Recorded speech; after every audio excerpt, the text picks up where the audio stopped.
Kartini itu bukan ingin memisahkan antara laki-laki dan perempuan, bukan membuat pemisahan atau dikotomi, oh ini laki-laki, oh ini perempuan. Kartini itu ingin semua bisa bekerja sama, bisa gotong royong, laki-laki maupun perempuan bisa saling membantu, solidaritas. Nah, COVID-19 ini di satu sisi adalah momen untuk menunjukkan apa yang dicita-citakan Kartini itu bisa berjalan dengan baik.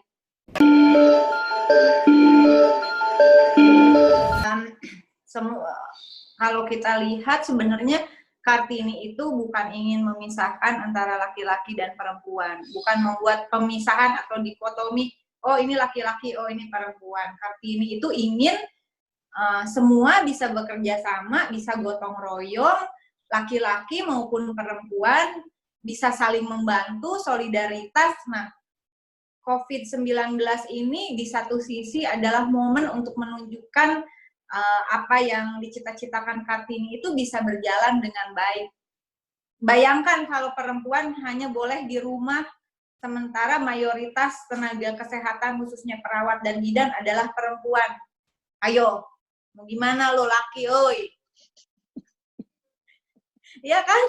Jadi sebenarnya sekarang bagaimana kita sebagai manusia. Jadi Kartini itu melihat perempuan bukan dalam ranah bagaimana memisahkan perempuan dan laki-laki. Oh, ini takdir perempuan, ini takdir laki-laki. Nah, ini juga mengkonstruksi pemikiran kita. Sebenarnya yang namanya takdir itu apa? Yang dari Allah, yang dari Tuhan, yang tidak bisa dirubah. Ya, misalnya fungsi reproduksi laki-laki dan perempuan. Tapi sisanya menurut saya itu bukan sesuatu yang tidak bisa diubah. Ada konstruksi sosial yang membuat perempuan itu seperti seolah-olah wajib harus hanya ada di dalam rumah. Begitu. Dengan menjalankan fungsi sumur, dapur, dan kasur, istilahnya begitu. Tetapi ternyata itu bukan suatu kodrat yang tidak diubah. Bukan berarti kita ingin membangun dominasi perempuan, tidak. Nah, COVID-19 ini insya Allah membuka mata kita semua bahwa sebenarnya baik laki-laki maupun perempuan di hadapan Allah itu sama. Memilih sebagai warga negara mempunyai tanggung jawab yang sama. Di hadapan hukum sama. Kalau kita tidak saling bersinergi, nggak mungkin juga kan, kayak kamu nggak butuh perempuan, halo? Nggak mungkin kan? Karena kita semua juga lahir dari seorang perempuan, tetapi dalam kondisi COVID-19 ini, bahwa apa yang dilakukan Kartini mencoba membongkar sekat yang sebenarnya konstruksi sosial, yang dianggap itu kemudian jadi kodrat seolah-olah dari Allah yang tidak bisa diubah. Perempuan tidak boleh keluar rumah, perempuan hanya mengurusi sumur, dapur, dan kasur, begitu istilahnya. Tetapi itu juga bisa kita definisikan hal lain yang positif sebetulnya.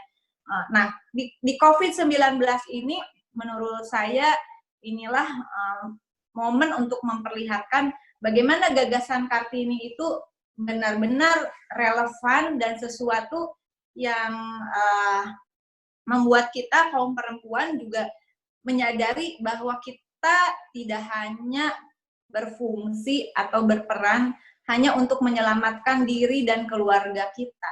Di momen seperti ini, kita tidak bisa tidak terkoneksi dengan orang lain. Bahkan bukan hanya dengan tetangga, tapi seluruh Indonesia. Tetapi ternyata bukan hanya seluruh Indonesia, karena ini adalah bencana internasional, bukan lagi bencana nasional, pandemik yang tidak bisa dicegah perpindahannya dari satu negara ke negara lain. Nah, ini adalah momen solidaritas antar bangsa sebetulnya, yang itu adalah salah satu spirit yang digagas oleh Kartini. Tidak mungkin kita hidup sendiri, mengisolasi diri, lalu kita bisa survive. Inilah salah satu gagasan Kartini yang menurut saya suatu gagasan yang bersifat universal.